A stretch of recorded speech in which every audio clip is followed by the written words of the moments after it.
Okay, so the three stories that I read of Brothers Grimm tales are The Wolf and the Seven Little Kids, The Pack of Ragamuffins, and The Three Spinning Women. So, the story, The Wolf and the Seven Little Kids, is where the mom of the seven little kids left, and then she warned the kids about the wolf, and the kids got fooled by the wolf and got eaten by the wolf, except for the littlest one that was able to get away. And when the mom found the little one, she knew, and not the rest of her kids, she knew that they were eaten by the wolf. So they went out to go find the wolf, and they found him. And the mom cut him open and then got the kids out, and they're still alive, and then put rocks in the wolf. And when the wolf was going to go to the well to get water, he fell down the well and died. And then all the kids rejoiced and sang that the wolf is dead.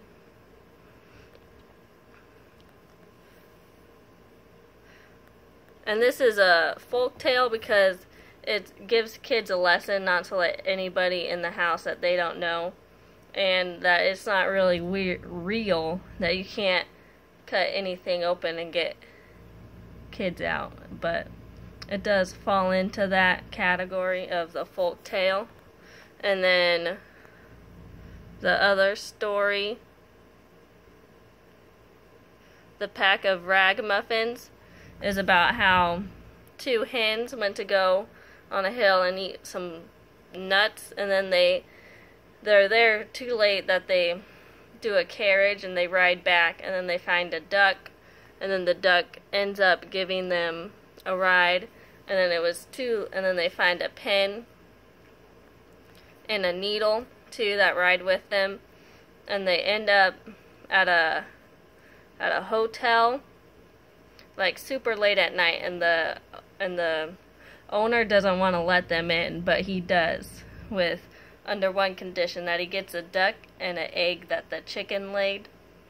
But in the end, he ends up not getting any of those things, and he gets poked by the needle and then drawn on his face with the pen. So, and then this lesson to him is not to let anybody in late at night, no matter what they promise him. So this falls under a folk tale by how a pen and a needle are living things, but how, because it's the lesson, it's the owner of the hotel, it's his lesson. So,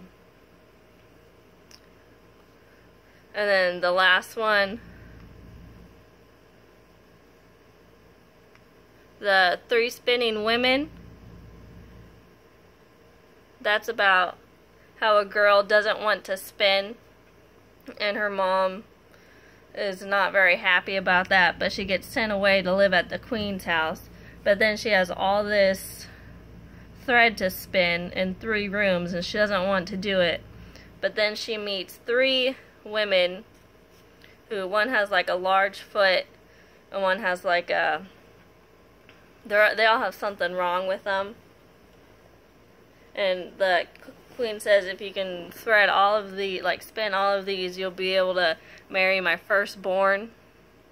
And then she meets these women, and then the women do the spinning for her. So then, and the women say, if we do this, then we'll get rewarded by having you invite us to the wedding. And then she does.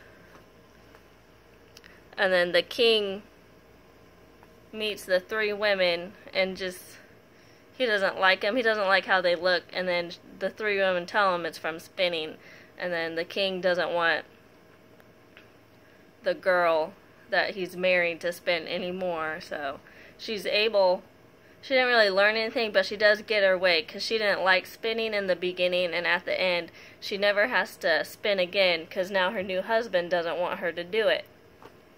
So, and then that's a folk tale by how the 3 women have very distinct ugly features about them, and how they meet, and how the mom sends the girl away to live with the queen.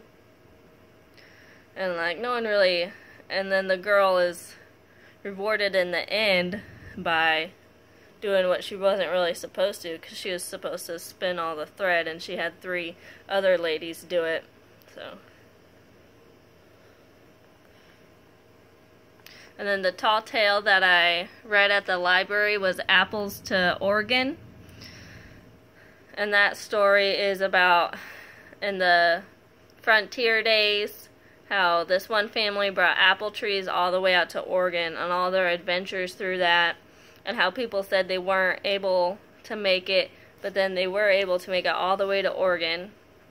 And this is a tall tale because they weren't, because through all the adventures, like, the trees wouldn't, in real life, they wouldn't have made it. Like, they wouldn't have survived.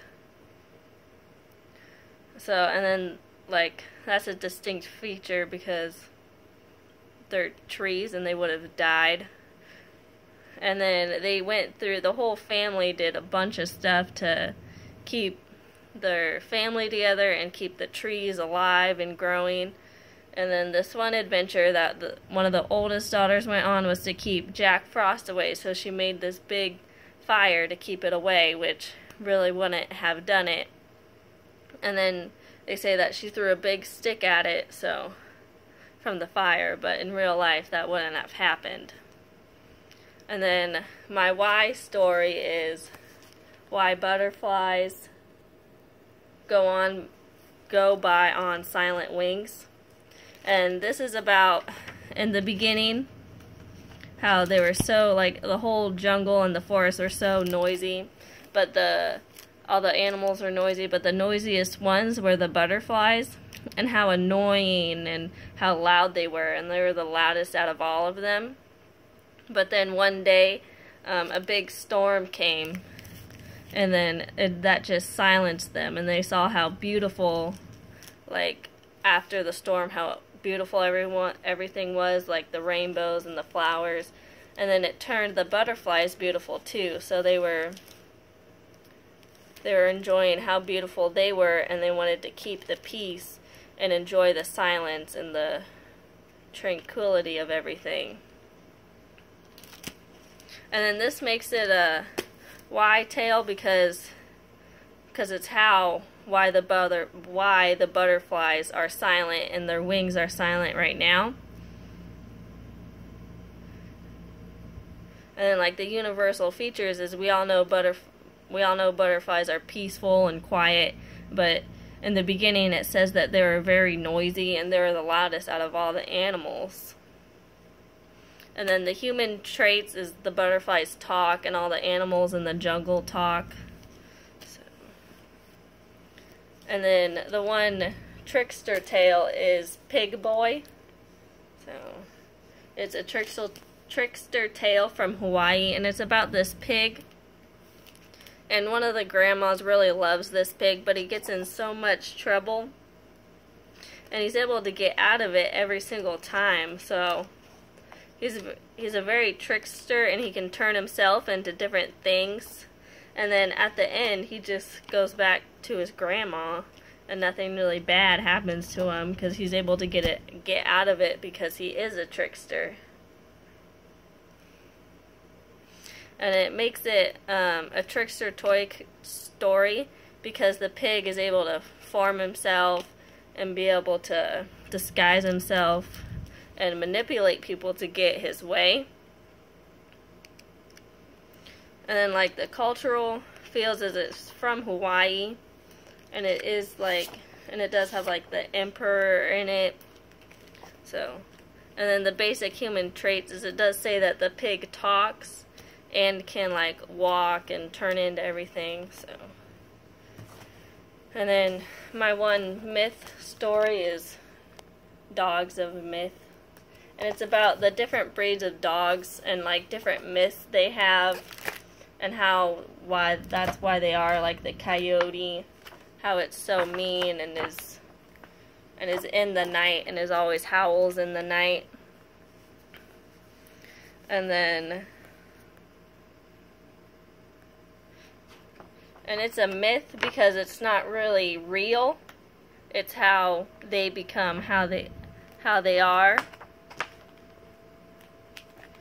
And then it has human traits because it does say that they talk and they're able to communicate with humans.